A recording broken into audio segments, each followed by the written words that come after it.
Ya volvimos a Punto y Contrapunto. Enrique Alfaro ganó la gubernatura de Jalisco con una promesa: refundar la entidad y acabar con la corrupción. Y aunque el buen juez por su casa empieza, el gobernador dice que empezará por el Poder Judicial y sus complicidades con los poderes ejecutivo y legislativo de su estado. La semana pasada vino aquí a la Ciudad de México a presentar su plan al ministro presidente de la Suprema Corte de Justicia de la Nación, Arturo Saldívar. ¿En qué consiste? ¿Qué opinan los magistrados de Jalisco? Veamos el contexto. Jalisco es una sociedad. El gobernador de Jalisco, Enrique Alfaro, dice que quiere limpiar de corrupción la entidad, empezando con el Poder Judicial. Es la descomposición total. Estamos hablando de una historia de complicidades que hoy lo que hicieron fue verdaderamente defenestrar el Poder Judicial. La semana pasada entregó al ministro presidente de la Suprema Corte de Justicia de la Nación, Arturo Saldívar, un expediente que documenta lo que describió como las redes de corrupción y complicidad del Poder Judicial de Jalisco con los poderes ejecutivo y legislativo. Me dio mucho gusto ver la receptividad del ministro presidente de la Suprema Corte de Justicia de la Nación, que nos explicó con detalle también las medidas y las acciones que está tomando el Poder Judicial de la Federación. Alfaro presentó también una iniciativa para cambiar el método de la designación de magistrados y jueces en Jalisco. El proceso consta de 4 pasos. El primero es una convocatoria pública emitida por el Congreso. Las personas interesadas en ser magistradas y jueces serán sometidas a una evaluación técnica de conocimientos realizada por una institución de educación superior. Quienes hayan aprobado el proceso técnico serán evaluados por el Comité de Participación Social y será el Poder Legislativo quien haga la designación entre las 3 personas mejor evaluadas. Alfaro informó que había explicado al ministro Saldívar cómo funcionan las redes de corrupción en el Poder Judicial de su entidad. El presidente del Tribunal Supremo de Justicia de Jalisco, Ricardo Suro, felicitó que se designen a los mejores perfiles por conocimientos técnicos, aptitudes y currículo, pero negó que haya redes de corrupción en el Poder Judicial y rechazó la instrumentación de exámenes de confianza a funcionarios del Poder Judicial. Dijo que aceptar la aplicación de exámenes de control de confianza significaría aceptar que un poder analice a otro poder. Suro dijo que si el Congreso de Jalisco aprueba la iniciativa presentada por el gobernador, el Pleno del Supremo Tribunal tomará medidas legales para revertirla. A inicios de mayo, Alfaro informó que el presidente López Obrador lo había comisionado para encabezar una mesa de trabajo contra la corrupción en el Poder Judicial con mandatarios de todo el país. Punto y contrapunto. Bueno, tercer tema de discusión. Esta información en efecto salió la semana pasada. Esta semana vamos a retomar, por cierto, el tema del ministro Saldívar votando antes del resto de los ministros en la Suprema Corte sobre el tema de los salarios, el tope de salarios. Creo que lo vamos a retomar el miércoles, si no mal recuerdo, pero está pasando mucha información en torno al Poder Judicial, en este caso de los estados. En efecto, el gobernador Alfaro había prometido también limpiar su estado de corrupción. México Unido, y tú sigues mucho este tema, el tema de la reforma de los poderes judiciales estatales. Querida Lisa, acabas de regresar, más también regresamos contigo. La novatada doble. La novatada.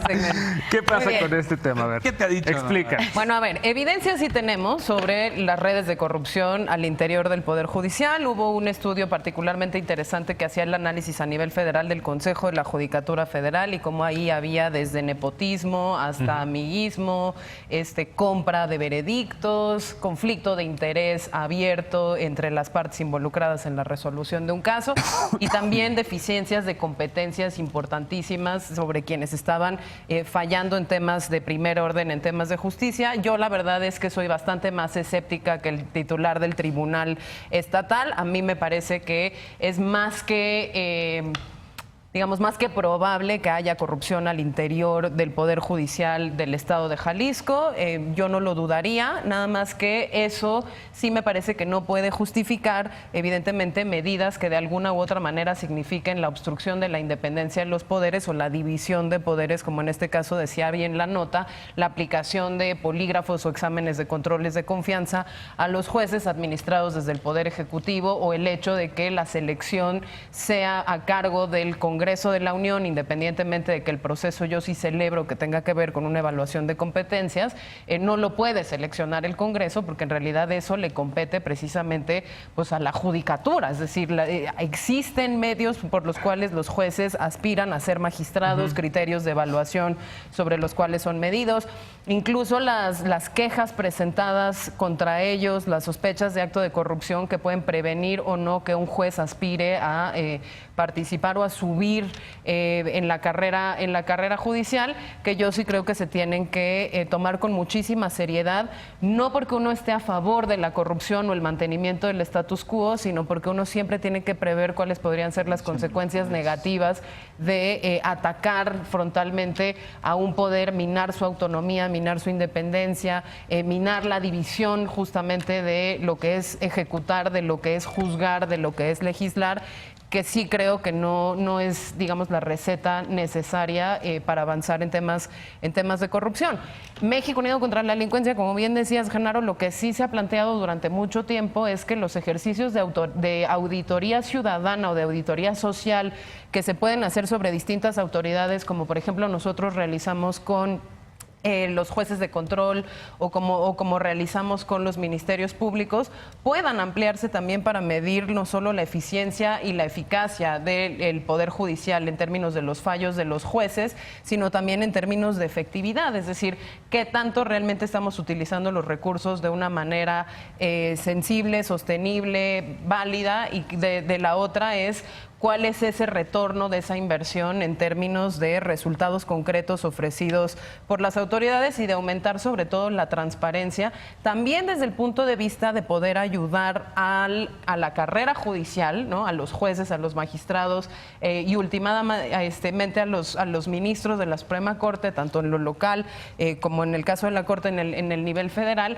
a mejorar precisamente la manera en la que ellos terminan siendo uno de los eslabones finales en los cuales pues, se completa la cadena de impunidad en México, ¿no? De los delitos que se cometen solo se denuncia una parte, de los delitos que se denuncia solo se judicializa otra parte, y de los delitos judicializados solo se llega a sentencias efectivas en un porcentaje muy chiquitito, ¿no? A ver, déjame interrumpirte, porque la propuesta que presenta y la explicación que vino a hacer Alfaro al presidente de la Suprema Corte, ¿aplica también para los demás estados o es muy distinta la situación en los demás? ¿Debería ser replicable? Fíjate que la situación varía significativamente de estado a estado, qué bueno que lo preguntaste. Nosotros hicimos un ejercicio viendo, por ejemplo, la región del centro para saber cómo estaba la eficacia, precisamente la efectividad de nuestro Poder Judicial en distintos estados, porque los ministerios públicos tienen la obligación de reportar, por ejemplo, cuál es el número de casos que se archivaron, el número de casos que se fueron a medidas alternativas, el número de casos que sí se judicializaron y cuál fue el resultado de esa judicialización. Entonces hay información que se da de manera pública sobre cuál es la efectividad del Poder Judicial de los estados en términos de resolución y sentencias. Y veíamos que había pues una disparidad tremenda en donde, por ejemplo, el volumen de casos versus el volumen de sentencias no se justifica, ¿no? Y hay estados que con un volumen mayor logran una mayor efectividad de casos resueltos que otros. Entonces, definitivamente no es que esto vaya a aplicar ahora para todos los estados, no es que la situación de Jalisco sea la misma que la que prevalece en los otros estados, pero sí me parece que medidas urgentes se tienen que tomar a nivel federal y a nivel local para fortalecer las capacidades del Poder Judicial y definitivamente desmantelar la corrupción que pueda hacer después. Pues ojalá venían los demás gobernadores y gobernadora, la gobernadora también a la Ciudad de México, a la Suprema Corte, a explicar cuál es la situación y a también traer propuestas. Sí. ¿Cómo lo ves? Tiene que ver también con lo que platicábamos en el programa anterior sobre el caso Veracruz. Hay una crisis evidente en el sistema judicial. Personalmente tengo muchas suspicacias en torno a la figura de Alfaro, pero está poniéndose ahí.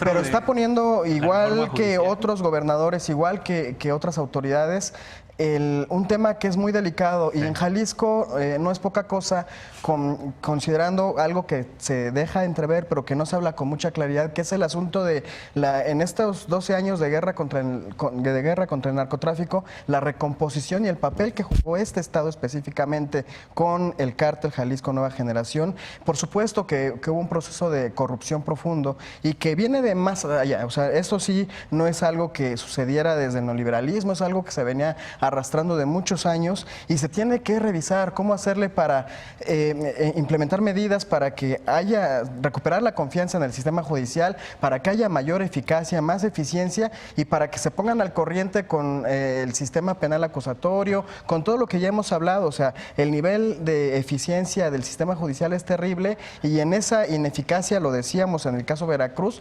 están de por medio vidas y eso es lo más grave de todo esto. Entonces, sí se tiene que revisar. No sé si la propuesta propuesta de Alfaro sea la mejor, pero bueno, al menos ya hizo una propuesta. Esperemos que se dé un debate serio entre todos los actores involucrados y coincido con Lisa que no vulnere la autonomía del Poder Judicial. Caso Lecona, Lecona caso. Caso. El caso de Lecona. El caso Lecona. Si bien coincido que el escenario en lo federal no es pues ya alentador ni es que sea extraordinario, pero sí hay una diferencia enorme entre lo que se vive a nivel federal y lo que se vive a nivel local, Sí, claro. en términos de controles de confianza, de los ejercicios, bueno, los exámenes de oposición para obtener una plaza. Y creo que, digamos, tenemos un modelo ya hecho que ha demostrado que empieza a funcionar, ¿no? Todavía con un chorro de rezagos y todavía con corrupción de la que habla Lisa y todavía con muchísimos problemas, pero que demuestra ser por mucho superior al que tenemos a nivel local. Creo que sí podríamos empezar por iniciar con algunas de las medidas que se han adoptado a nivel federal en las judicaturas estatales.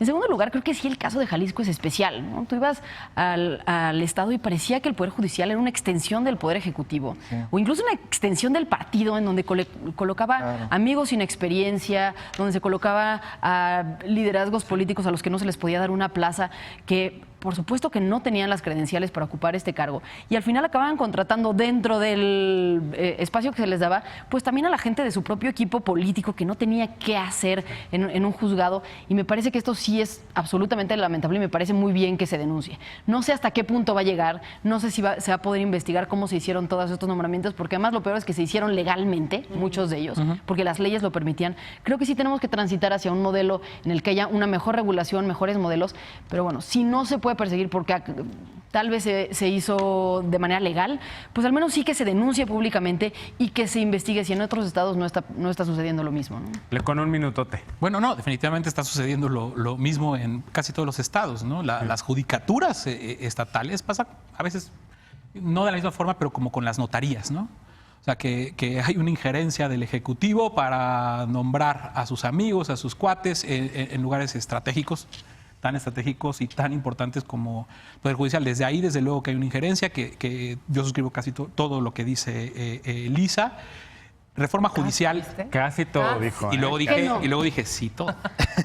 Reforma Reforma judicial. Una judicial. novatada, ahí está, porque pues, si le sabes mucho, Lisa. No, yo digo, reforma judicial sí. El método Alfaro, no.